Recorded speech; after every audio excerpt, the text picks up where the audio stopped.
Hello, this is Jamie. I am hoping that I'm on the Stonemaier Games Facebook page right now. Today's live video will be a little different in that I am on my phone outside of my condo because we're having some window work done.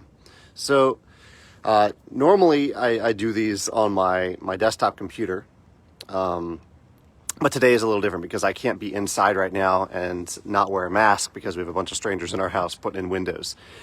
Again, I hope I am on the Stonemaier Games Facebook page.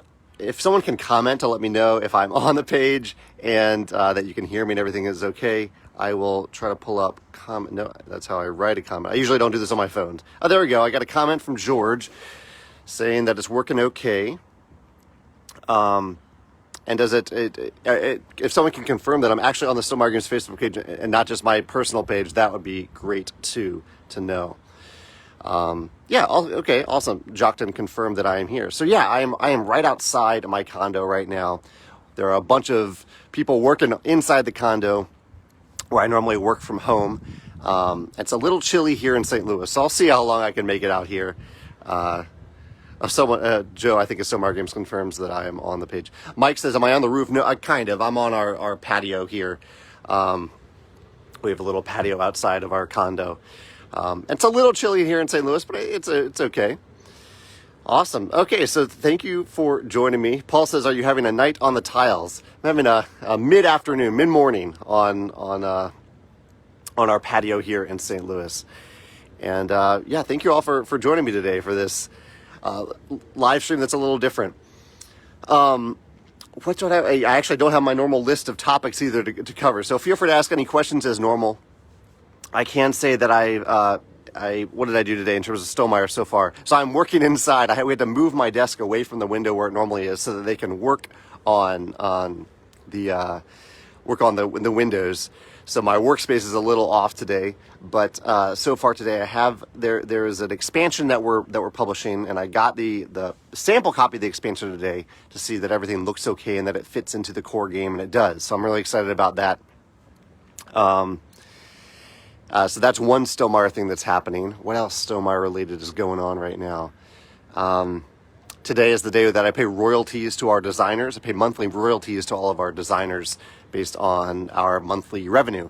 And so that's always a fun day. I get to send money to all the designers who make amazing games with Stonemaier Games.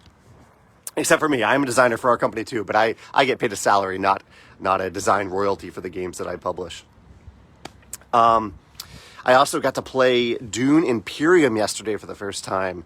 And I would say I had like mid-level expectations because I've heard such great things about Dune Imperium, this new deck building worker placement game. And those expectations were blown away. I really, really enjoyed my first play of Dune Imperium. The folks at Direwolf did a fantastic job with it. Just really, really impressed with what they did. I played a 3-player game, and I've been thinking about it ever since. Really, really good session of the game. This past weekend, I also played Honeybuzz, 2 great games in a row. I played Honeybuzz for the first time, my Kickstarter copy, and did a video on that yesterday, and had a blast with that. That Honeybuzz was also really, really good. Danielle says she can't wait for Dune Imperium. What would I say the complexity level is? This is what really surprised me. I was expecting a really complex game, and there are a ton of tough decisions to make in the game, but Joe taught it in maybe 5 minutes. It was really, really easy to understand and get into and start taking turns right away. Sean says, have I read all the Dune series of books? No, I haven't. I tried to read the first book in Dune. I don't know if there's more books, but I tried to read the main Dune book and couldn't really get into it. So I need to give it another try. I was excited about the movie, though, because the movie looked really, really cool. Keith says that he played Tapestry for the first time and he loved it. Thank you, Keith. I'm glad you had a good experience with it. Gerald recommended that I don't jump off the roof, and it does look like I am actually on a roof right now, but really this is kind of the side of the roof, and this is our patio over here that you can see there. So I'm not actually sitting on the roof right now. Let's see. Tigger has a long comment, and if I missed her comment today, it's because Facebook keeps scrolling. Oh, it looks like I can adjust that though. Tigger says, thanks for all my help with Kickstarter and all the posts I make. Thank you for saying that. Jazz says that Honeybuzz is on his list to play this weekend. Yeah, I hope you enjoyed it. It sounds like you played a pre-release copy here too. And the final production is just beautiful, and I love the mechanisms in it. I had a really, really good experience with Honeybuzz and Dune Imperium, 2 great games in a row. I did the Honeybuzz video yesterday. I did a blog. What did I do my blog post on Monday? My Monday blog post. I don't know. Someone will have to remind me. This is what happens when I'm not in front of my computer. And my Sunday sit-down video this past weekend. Oh yeah, it was about my favorite games designed by women.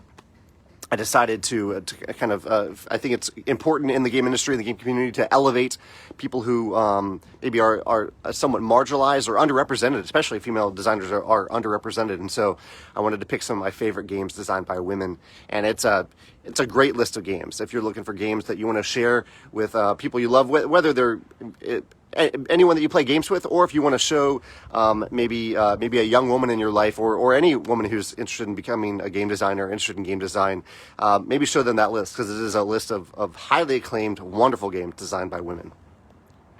Okay, let's see, as I'm rambling there, if I missed any comments here. Christopher says he's trying to condense the boxes he just got with Oceania. Can I toss the original boards and dice to make space? No, please do not toss the original player boards. That's and the original dice. No, Christopher, I don't know how you got that idea. So each expansion of Wingspan is completely independent of the other expansions. They can be combined, but when we design a new expansion, it's going to be intended to play with the core game. And so you will definitely still need the original player mats, the core game player mats, and the core game dice. The Oceania stuff is just for Oceania, so don't throw away anything in Wingspan. Glad you asked that, but if you heard anyone talking about that, please correct them, because you definitely don't want to do that. Barry says, am I on my roof? Barry, and anyone who's joining me now, we have windows being replaced inside my condo. So I am on our patio right now, which aligns with part of the roof here. But I have to be inside. I could be inside with a mask. I've been wearing my mask all morning, but I thought it might be a little easier to do this outside.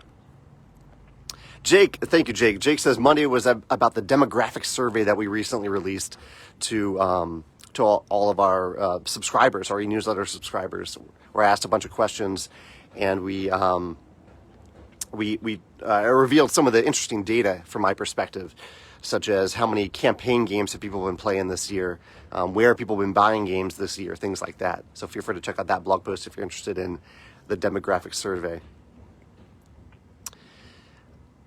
Let's see. Justin says, do I play any PC games? He says him and his sister are trying to set up a game of Rocket League with the brothers Murph. I don't know how to expand comments here. Oh, here we go. I do sometimes, Justin. I have a few videos where I talk about game design in video games, digital games. I don't play them very often. Mostly I have been playing a lot of board game arena games, like tabletop games on Board Game Arena this past year, and some tabletop ports, like the Lords of Waterdeep tabletop port. I really love that one. But it is pretty rare that I play digital games. The one that I got sucked into a little bit this year was Slay the Spire. Really enjoy Slay the Spire, and I also enjoy Hearthstone. But I got a little too hooked on that one, so I had to delete that account. Alvaro says, do I recommend My Little Scythe for grandparents? If they are open to learning what I would call a modern Euro game, yeah. If they're used to maybe very simple games, you might consider some more simple card-driven games. But if they're ready for a little bit of complexity, it is designed to be a family game that's friendly for most people. So I think that is worth a try. Cynthia says the lighting is great outside.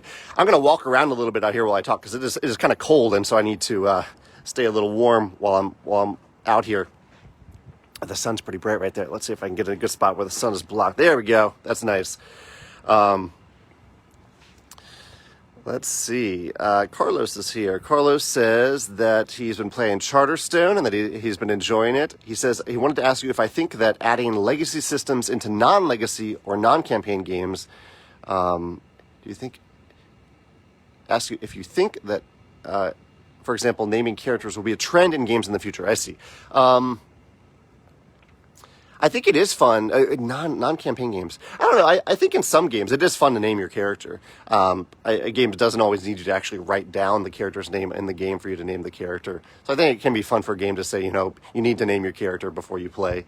As for legacy system, so the legacy system is.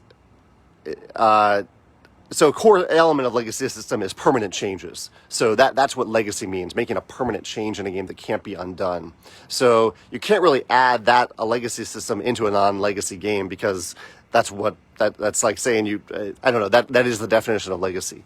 I think the only comparison to games a little bit is that there are games that have like score pads that you keep track of, that you write on. So you are kind of permanently changing a score pad in the game, but it isn't a component that you're using multiple times over and over again.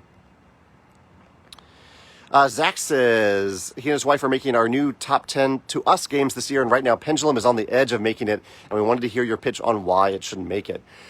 Well, Zach, I'm not here to convince anyone that a game should be on a top 10 list or not. It's up to your enjoyment of the game or not.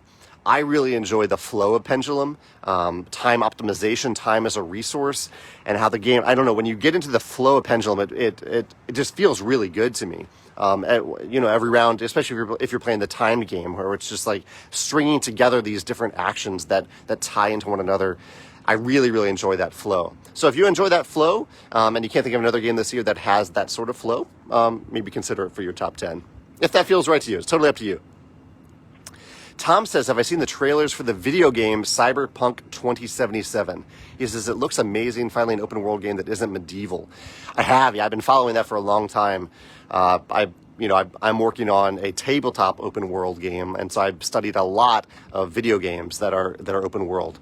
Because I think video games do maybe, I would say, a significantly better job of actually creating an open world experience, something that is truly open world compared to tabletop games right now.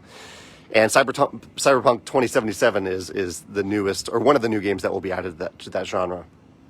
I have seen the trailers. It looks pretty awesome, and hopefully they release it someday, but it has taken some time. Bob says, how mean is Dune Imperium? It actually isn't mean. I was curious about that when I went into it too.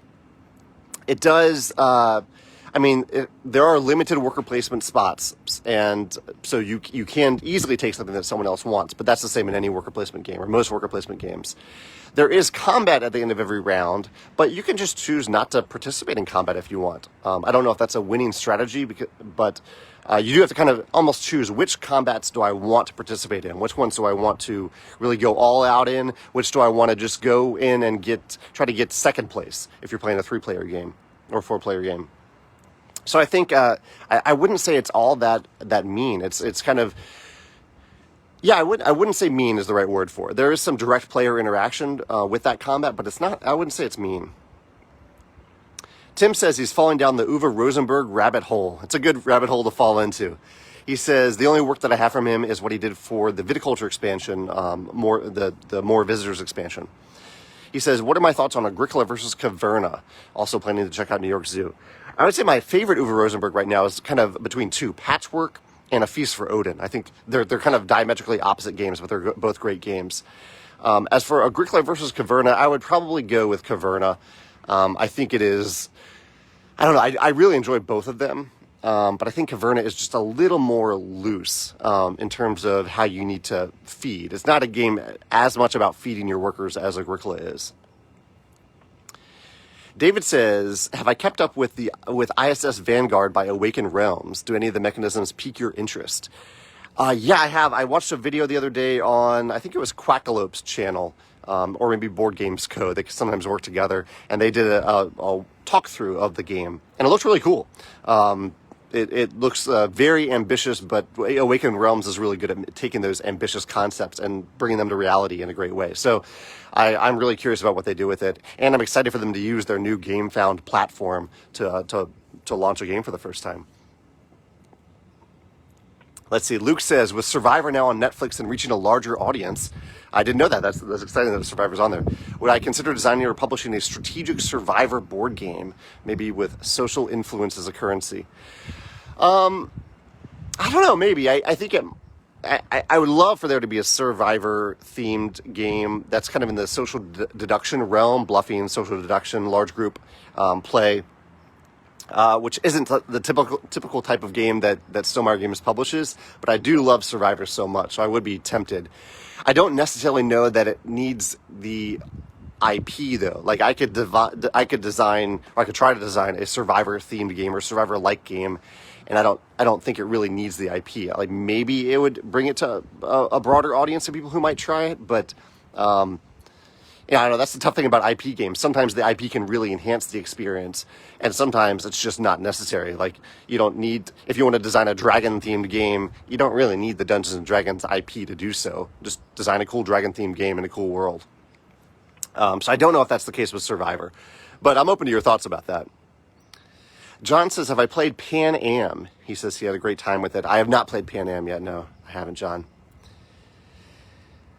For anyone joining me now and wondering why I'm out here outside, I am on my patio right now. I'm not inside my normal home office because we have folks working on windows right now. Let's see if I can actually show you what's going on in there. If you can see this, it's a little tough to see with the reflection. Let's see if you can see past the reflection. It's pretty hard to see in there. But yeah, we have these nice big windows on the front of our condo, and they have been breaking for quite some time now. We had them all taped up for many months, and they're finally replacing them. So I'm really excited to have them replaced. But and it is a pretty nice day, but it is a little cold out here. So I'm outside for a little bit while people are inside the house.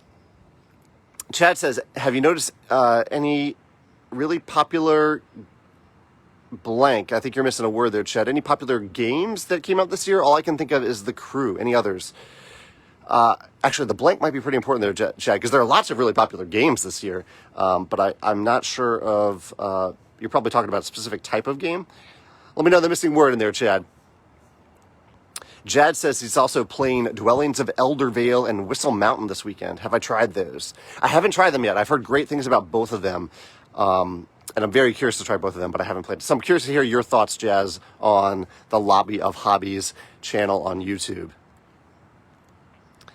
Rafal says, how do I look after my games? Do I use card sleeves, or are you just not bothered about them? What tips would you give to people who are too pedantic about the state of their games? I'm asking for a friend. Well, my stance on this, Rafal, is I'm a publisher, so I see a lot of cardboard come through my house, my office. My house is my office. I love games that feel and look great, but I am very forgiving for components that are dented or broken, because it is, in the end, just cardboard. It is beautiful cardboard and beautiful other components too, but my experience isn't hindered if a card is a little worn or something like that. So I'm very biased from a publisher perspective in that way. So no, I don't sleeve cards. I'm not bothered by damaged components or components that get a little bit worn over time. That's just part of the experience and part of, like if I have a worn card, it means that I've loved that game enough to play it enough that it has worn down a little bit. And that's a nice thing, I think, for me to play a game that has a little wear and tear to it, because it means that I really love that game. Alfredo says, any tips for... Oh, and you said, what tips would I give to people who are too pedantic about the state of their games? You know, to each their own. I understand that people have different thoughts about that, and so I don't want to disrespect anyone who has a very different stance on the state of their games, especially if it's a game that they truly treasure. They might treasure it in a different way. Like I'm saying, I treasure a game that I played a lot by how much it's worn out. Someone else might have a different feeling on that. So, I don't know. I don't want to get pedantic about that. Alfredo says, any tips for teaching Viticulture Essential Edition to people joining the board game hobby? Yeah, I would. I mean, the typical way that I teach any game, including Viticulture Essential, is that I try to let them know a few core concepts about the game, and then I walk through, in Viticulture's case, a year of the game, and that we actually take turns. We start playing the game, and I walk them through the decisions they're going to make in the spring, and then we go through the summer, and if they need help making decisions, I help make the decisions for them. I might help them take their turn. And then we do the fall and do the winter. Do it step by step and actually play through it. Don't just teach and then have them play through it. Actually play through that first year so they can experience what's happening and talk to them about why they're making the decisions. And then at the end of the year, kind of refresh their memory about what they just did and what those decisions will mean for the winemaking process and how you get wine orders. I found actually viticulture is very easy to teach because of that, because you're always moving forwards. There aren't really punitive elements of the game. You're always getting good stuff. It's just a matter of when you gain it. Yeah. Thank you all for joining me today on this weird live cast where I'm on my phone instead of my computer. Hopefully you can hear me okay. Let's see here. I'm just scrolling through looking for any questions here. Paul says, with Wingspan Oceania having been out for a while, has anything cropped up in rules queries that you hadn't thought of or encountered during playtesting? That's a good question, Paul.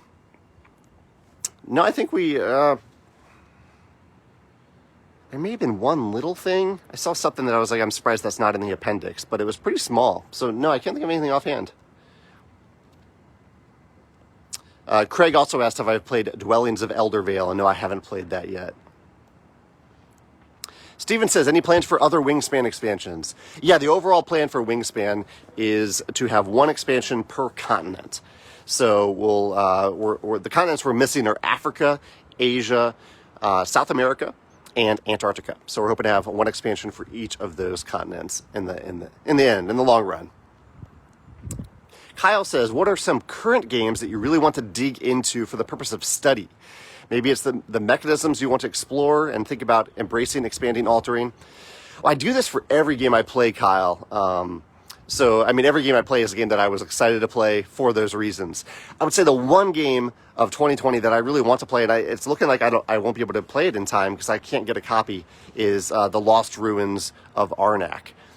That's a game that I really want to play. I really want to study that game, and I just want to play it, really. But I can't seem to find a copy anywhere. So that's the one on my list that I'm really excited about that I don't know if I'll be able to play in time for 2020.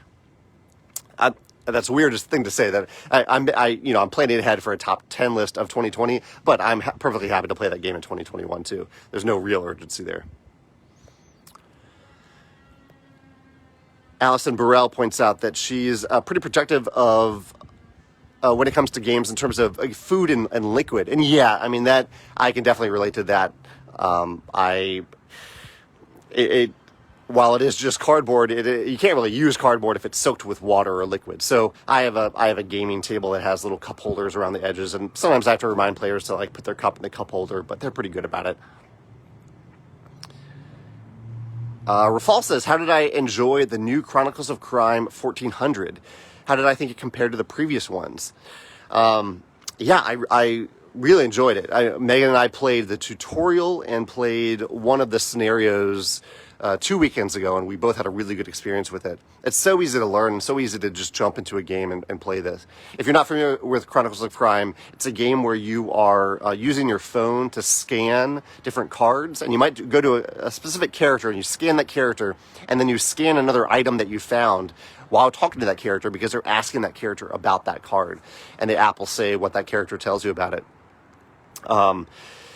I like there's a dog in 1400, and the dog, you can have the dog smell clothing, and the dog will go track down the owner of that clothing. I thought that was a really nice little hint. And it also has this thing where you have visions at the beginning of each scenario. So these cards that you see that are always on the table, these visions of things that either happened recently in the past or in the near future, and they give you hints as to kind of things that you're looking for along the way while you take your while you try to solve the mystery. But I really liked it. I had a really good time with it. Keith is here from Thunderworks. He says, any tips on outreach, relationship building with retailers with the end goal of increasing sales? Keith, you probably know just about as much of this as I do. I'd love to hear your thoughts on it too. We have a director of sales now. Alex is our director of sales, and he has done a fantastic job of connecting with retailers and just having conversations with them. A lot over email. I think some publishers call a lot of retailers, but there are a lot of retailers out there to call. So, I don't know. One of the things that we've done is we've tried to implement a system on Shopify where certain retailers in the U.S. and certain retailers in the U.S. that we think are doing a great job of serving their local customers in particular are allowed to buy directly from us by the case. And so adding that system has, I think, really improved our relationships with retailers, because some retailers maybe struggle sometimes to get games that distributors might find it a little easier to sell those games to maybe a large retailer, a large online retailer. And so some of the little retailers are being left out of that process. Not all the times, but sometimes, and it depends on the game. And so giving retailers the option of buying by the case directly from us seems to have really helped our relationships with them, because they have that as a backup. We prefer if they buy from distributors, but if they ever need to, if they're really out of scythe and their distributor just isn't responding or giving them scythe, they know they can go to our web store and get those copies. Again, this isn't for every retailer. We're kind of doing it on a trial basis right now with specific retailers, but that seems to have helped our relationships with them. Cynthia says, I think I remember that you read Ready Player One. And yes, I love Ready Player One. Did you see that there's finally a sequel? She just started it, and she's enjoying it so far. Yeah, I did see there's a sequel. I'm in the middle of Rhythm of War right now, the new Brandon Sanderson book, and that'll take me about a month or so to get through. It's a long book. But I have bought Ready Player 2. I pre-ordered it, and I'm really excited about it. My expectations are a little tempered because one of the booktubers that I follow gave it a really, really bad review. He said it was the second worst book of the year. And so I will go into it with much lower expectations than I originally would have, which hopefully will be a good thing. I'm always happy to go into a work of fiction that I was maybe a little too excited about with low expectations, and hopefully it'll be better than he said it was. Brian says that he recently became a Stonemaier ambassador. Thank you, Brian, for doing that. He says, I'm curious if you've got any tips for prototyping with cards. I'm using blanks with a Sharpie, and the revision process seems messy and a bit monotonous. What's your process for revising a deck during prototyping and playtesting? I often end up, I do it all on InDesign, so I create the cards on InDesign, and then I print them out and I cut them. If I just need to make tiny revisions, then I will do it by using a pen, and because I'm using pen on a printed card, the pen stands out pretty well and it doesn't get too messy. So I'd recommend giving that a try. You don't have to get some fancy software to do it. GIMP is free. You can Google like InDesign alternatives, and you can even use Excel for it. Excel, just change the cell size in Excel to fit what you need for your card, and that can work pretty well too. Tim says, what's my chocolate of the day? He says he's eating a Toblerone today. You know, it's a weird day. So again, if anyone's watching this, I'm outside right now because we have workers inside my home office installing some windows. And I could have done this live, but it's really loud in there, and I would have had to wear a mask the whole time. I mention this because it's hard for me to eat chocolate today because I have to wear the mask while these great workers but complete strangers are in my house. And so they're wearing masks, I need to wear a mask, and it's hard to eat while that's happening. So I don't know if there will be a chocolate of the day, Tim. Eventually I will get to some chocolate today. It will happen, but it'll probably be a lot later today. And it will probably be, I don't know, some M&Ms. I got some crunchy M&Ms. A bag of that open. So I'll say M&Ms or chocolate of the day. Patrice says, are there any plans for a big box for viticulture? Kind of. I don't want to reveal what I'm doing with that yet, but I have something in mind for it. Yeah. And not in terms of gameplay. There won't be any, as typical whenever we make a big box, like a big legendary box for Scythe or Wingspan, there's no gameplay content in it. It's not the traditional big box. We'll call it a legendary box, that type of thing. Diego says he needs a reprint of Scythe in Spanish. Please let Maldito know that you want that. They might have one in the works already, but let them know if you're interested in that. Let's see. Jan Williams says, I bought a copy of Under Falling Skies from Czech Games Edition. It can be played only as a solo game. As a designer, would you consider releasing a game that can be played only solo? I love the concept. That game in particular looks really cool. However, I mean, one of the core philosophies of Stonemaier games is that we make games that can be played with as few as one player and as many as 5 or 6 players. So that's every game that we make.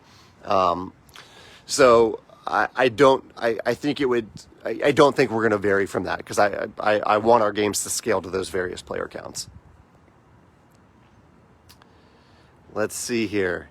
Brian says Ready Player 2 wasn't terrible at all. That's good. I'm glad to hear that. Yeah, this is just one reviewer's take. It isn't my take. I haven't read it yet, but one reviewer said he really did not enjoy the book. Patrick says, do I see Stonemaier games branching out into a more variety of genres, or do I plan on staying in my comfort zone? Thinking about you passing on Mariposas. So definitely want to stay out of my comfort zone. Every game I make, I try to try something new, try some new challenge, and stay out of that comfort zone. And we cover a lot of themes, but I think our sweet spot that we typically go after, and this is on our submissions page, we look for event games. We want to have the games that are the main feature of game night, and those games need to have certain things in them. They need to have a sense of progression. They need to flow well. They need to have a scale from player count from 1 to 5 players. So I wouldn't call those comfort zones. I would call them our core principles, our core philosophies, and we're not going to vary from that. I think it's important to have some sort of core thing that you focus on. But you can still have a lot of variety within those constraints, restrictions, if you want to call them that. Yeah. Let's see. Tim says, okay, I gave your talk on MSRP last night on the subject of books, since some people were complaining about prices. It's smart to stick to the rates that give profits. This is Tim's comment. The additional sale or discount is all right, but there needs to be money to be raised there too. His book, Raised Monuments, just released on Friday, and I've seen no reasons for discounts at this time. Congrats on releasing your book, Tim. That's awesome. And yeah, I think discounts can be weird comment here. Don't get that comment. I agree. Yeah, discounts can be a marketing strategy, but I don't think they're necessary. I think you can respect your customers through the price you choose, while still respecting your own sustainability and your own profitability. I think both are possible. Donnie says for deck prototyping, he uses Google Spreadsheets. Yeah, Google Spreadsheets, just like Excel, you can definitely use for that. And he says he uses cardpen.micdemarco.net. Check out Donnie's link here that he posted in his comment for markup via HTML, CSS to create image to bring into Tabletop Simulator. That's awesome, Donnie. Yeah, that's beyond my technical expertise, but I'm glad you found a way to prototype in Tabletop Simulator. And I didn't know that you were designing a game. That's really exciting. Let me know more about that. Ahmed says, is there any future expansion for Tapestry? Yeah, we are working on one more expansion for Tapestry. Sirkan says, do I plan games with more realistic themes, like the game PAX Premier 2nd Edition? I am open to realistic themes, but this is another thing about our core philosophies, our core principles of Stonemaier games. I want games that capture players' imaginations and probably allow them to escape the real world at least a little bit. As you immerse yourself in the theme of the game. So, I mean, there are games. We have a game like Between Two Cities. Between Two Cities is based in the real world. Between Two Castles is arguably placed in the real world too. But I hope that they capture your imagination, that you're building a city. That's not something that you get to do in real life. You're building a castle. None of us get to do that in real life. So I think there are ways to capture players' imaginations and escape real life a little bit, but still have it ground in some sort of reality. So while that's the main goal for us, how it actually is exemplified in one of our games it's totally possible for it to be based in a real world theme. Mike says, any word on the Between Two Castles expansion? I will have words about that next year, but not at this time, no. But I am very excited to get that expansion to you. I think the one thing I've revealed about that so far is that it will include a solo mode for the entire game of Between Two Castles. Chant says, do I ever do the Board Game Geek Secret Santa? It might be fun to make a random gamer's year with a bunch of Stonemaier stuff. He says he just got his Secret Santa gift, Pipeline, and it made his day. Chant says, it might be fun to make a random gamer's year with a bunch of Stonemaier stuff. Oh, to make a random...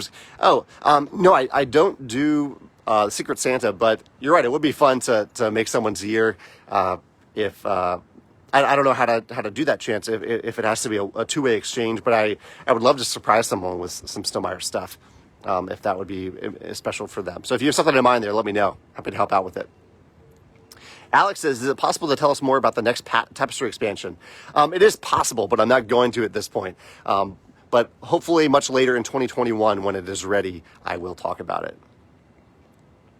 Brian recommends AutoCAD. He does prototyping with AutoCAD. Chad says his question was about board games. Any board games from 2020 that are popular and have a Stonemaier Games feel? Okay, I see what you're saying. Let's see. I mean, I do have a 2020 list that I'm putting together. So you're saying almost, if you like Stonemaier games, what are some games that you might want to check out? Some games that I've really enjoyed.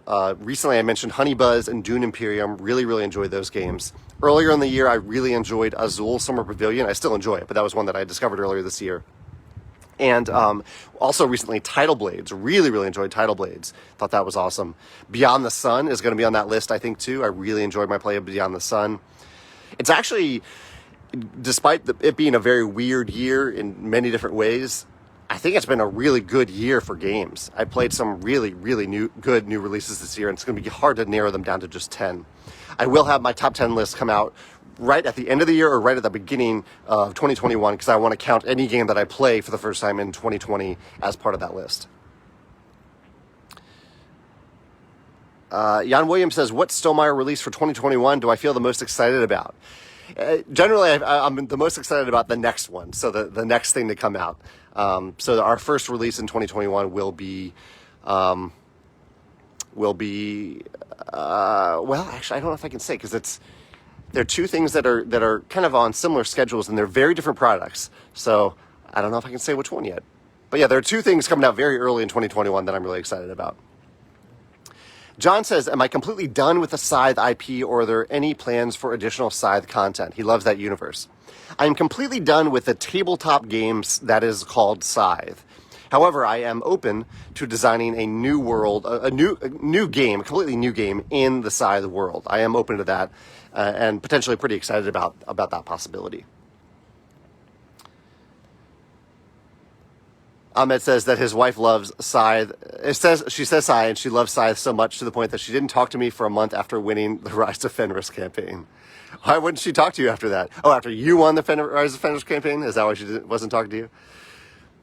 Tim says, do I know when Pendulum will be available for retailers again?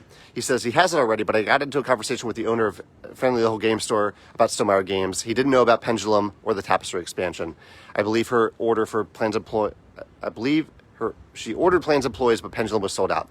Yeah, we do have another print run of Pendulum coming probably in early February. I think it'll ship out of China in, probably early February.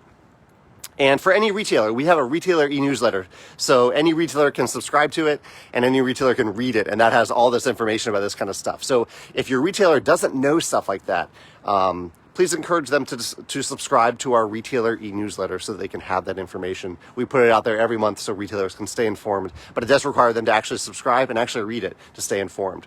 I know it's tough to do because retailers have to deal with a lot of publishers these days, but and so that's where you come in as a customer. If you ask your retailer information about that, it becomes their responsibility to subscribe and stay on top of it. I'll say it one last time because Carol just joined us, but I am outside today on my phone doing this live stream rather than my computer because we have workers inside my place right now installing windows. We have some new windows going in that we've waited a long time. We've had very broken windows for a long time at our new condo. They were broken when we bought the condo. And so I'm outside today doing this while they finish up those windows. It's very loud inside. That's the main reason I'm out here. The sacrifice is that it's kind of cold out here. Chad says, any game in 2020 that its art blew me away? Definitely Tidal Blades. Tidal Blades art is stunning from Mr. Cuddington. That's the one that comes to mind first. Honey Buzz also. Honey Buzz has beautiful art, beautiful components to art. Both that and Tidal Blades are definitely up there for best art and components of the year for me. Sarah says that she just played episode 5 of Rise of Fenris last week. I was the lucky winner of that episode, so I can't wait for the next episode. Yeah, I think that's the one that has one of the big reveals in the game, but I might be mistaking that. Oh, 1 second. I have a question for the workers. One second. Hey, I got a piece that's broke on the bottom of that window. Okay. That I need to either call them guys. I don't know if they can bring us a piece. It's actually, I can show you what it is whenever you get a second. Yeah, let me wrap this up. It'll be there in 1 second. Okay. Well, folks, it looks like I need to go do home care stuff. Hopefully this is okay. This sounds like a little bit of a problem. But thank you for joining me for this weird live cast today.